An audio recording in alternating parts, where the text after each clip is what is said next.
یہ لفظ بخن کا لغوی معنی ہے، اور اگر اس کو ذرا مہذب انداز میں عرض کروں، شائستہ لفظ بولوں، اس کا معنی ہوگا سر دھڑ کی بازی لگا دینا۔ یعنی جب کوئی بندہ کسی کام کو کرنے کے لیے اپنے آپ کو ہلاکت میں ڈال دے یا سر دھڑ کی بازی لگا دے، اس کو عربی زبان میں بخن کہتے ہیں۔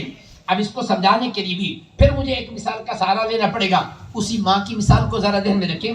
ایک ماں ہے، اس کا بیٹا صحن کے اندر بیٹھا ہوا ہے، قریب چولہے میں آگ جل رہی ہے، آگ کا ایک انگارہ چولہے سے نکلتا ہے اور چولہے کے قریب چمک رہا ہے، قریب چھوٹا ننھا منا بیٹا بیٹھتا ہے، وہ آہستہ آہستہ چل چل کے اس انگارے کے قریب جانا چاہتا ہے، کیونکہ چمکنے والی چیز ہے، اسے نہیں پتا یہ آگ کو جلائے گا یا نہیں جلائے گا، وہ اس کو چمکتی ہوئی چیز خوبصورت سمجھ کے اٹھانے کے لیے جاتا ہے۔ امی دور بیٹھتی ہے، ماں نے جب دیکھا میرا بیٹا انگارے کے قریب چلا گیا، اب اس کو بچانا ہے، اب کیا ہوگا؟ ماں وہاں سے دوڑنا شروع کرتی ہے کہ کہیں میرا بیٹا آگ کے انگارے کو نہ اٹھا لے۔ وہاں سے ماں دوڑنا شروع کرتی ہے، تیز دوڑ کے آتی ہے۔ ایک بار واپس سے درود پاک پڑھیں۔ صلی اللہ علیہ یا رسول اللہ وسلم علیک یا حبیب اللہ۔ اللہ اکبر یا رسول اللہ۔ آئیے سیدھا نگرامی پھر ذرا غور کریے۔ اب ماں وہاں سے دوڑنا شروع کرتی ہے، کہیں میرا بیٹا آگ کے انگارے کو اٹھا نہ لے، میرے بیٹے کا ہاتھ نہ کر جائے۔ اب اگر وہ دوڑے نا، خدا نہ کرے راستے میں ٹھوکر آ جائے تو نیچے گر جاتی ہے، اسے چوٹ لگتی ہے، اپنے زخم کو نہیں دیکھتی، اپنے تکلیف کو نہیں دیکھتی، پھر کھڑے ہو کے دوڑتی ہے کہ کہیں میرے بیٹے کو تکلیف نہ ہو جائے۔ اب یہ جو عورت اپنے بچے کو بچانے کے لیے سر دھڑ کی بازی لگاتی ہے، دوڑ کے آتی ہے، اس کو عربی میں بخن کہتے ہیں۔ فرمایا دنیا والو، یہ بچہ آگ کے انگارے سے کھیلنا چاہتا تھا، ماں دوڑ کے آ کے بچاتی ہے۔ یہ ساری دنیا جہنم کے کنارے تک پہنچ چکی تھی، میرے مصطفیٰ نے سر دھڑ کی بازی لگا دی ہے، میرے محبوب نے سر دھڑ کی بازی لگا دی ہے۔ کہا اے اللہ، میں کسی کو جہنم میں نہیں جانے دوں گا، ان کو اٹھا کر میں جنت کے اندر پہنچا کے آؤں گا۔ سبحان اللہ سبحان اسی اللہ۔ کو پھر قرآن نے ایک اور انداز سے یوں بیان کیا، یوں تعبیر کیا، قرآن کے الفاظ پر کرتا جاؤں، اس لیے کوشش کر رہا ہوں کہ میرے محبوب کی عظمت جو قرآن بیان کر رہا ہے وہی الفاظ آپ کے سامنے رکھوں۔ اب اسے قرآن نے یوں کہا، اذکروا نعمت اللہ علیکم اذ کنتم اعداء فألف بین قلوبکم فاصبحتم بنعمتہ اخوانا۔ فرمایا اللہ کی نعمت کا تذکرہ کرو، بڑے زور سے چرچے کرو۔ کہ مولا کیوں، کس لیے؟ اذکروا نعمت اللہ، فرمایا تمہیں پتہ نہیں، اذ کنتم اعداء، تم آپس میں دشمن تھے، ایک دوسرے کے مخالف تھے، ایک دوسرے کا گلا کاٹنے والے تھے۔ الف بین قلوبکم، اللہ نے تمہارے دلوں کے اندر محبت پیدا کر دی۔ فاصبحتم بنعمتہ، اس نعمت کا چرچا کرو، اس نعمت کی برکت سے اللہ نے تمہیں بھائی بھائی بنا دیا ہے۔ اب آگے قرآن نے کہا فکنتم علی شفا حفرۃ من النار، تم جہنم کے گڑھے کے کنارے تک پہنچ چکے تھے۔ فانقذکم، اللہ نے محبوب کو بھیجا، فرمایا دوڑ کے جاؤ، میرے محبوب نے سر دھڑ کی بازی لگا دی ہے کہ کوئی جہنم میں نہ جائے، سب کو پکڑ کے جنت کے اندر لے کے جائے۔ اس لیے میرے محبوب کے لیے رحمت کا لفظ بھی آیا ہے، میرے محبوب کے لیے رافت کا لفظ بھی آیا ہے، میرے محبوب کے لیے بخن کا لفظ بھی آیا ہے۔ اگر مجھے وقت اجازت دیتا، میں رحمت، رافت اور بخن کے مابین اہل لغت نے جو تفاوت فرق بیان کیے ہیں ان کو آپ کے سامنے رکھتا، پھر پتہ چلتا اللہ میرے محبوب کی شان کو کیسے بیان کرتا ہے۔ فرمایا وما ارسلناک الا رحمۃ للعالمین، فرمایا عالم، ساری کائنات کے لیے۔ عالم کا اطلاق ما سوی اللہ پر آتا ہے، انسان ہو یا جانور ہو، حیوانات ہو یا جنات ہو، کائنات کا کوئی ذرہ ہو، ہر ایک چیز کے لیے اللہ نے پیارے محبوب کو رحمت بنا کے بھیجا ہے۔ اب عام لوگوں کے لیے ایک روایت عرض کرنا چاہتا ہوں تاکہ رحمت کا معنی سمجھ میں آ جائے۔ میرے اور آپ کے پیارے آقا تشریف فرما ہیں، صحابہ کرام بھی بیٹھے ہوئے ہیں، ایک اونٹ دوڑتا ہوا در مصطفیٰ پہ آتا ہے۔ بڑی توجہ سے کروں گا، ذرا میری طرف توجہ رکھنا تاکہ بات سمجھا سکوں۔ حضور بھی تشریف فرمائیں، صحابہ بھی بیٹھے ہیں، اونٹ دوڑتا ہوا در مصطفیٰ پہ آتا ہے۔ حضور کے قریب آ کے نا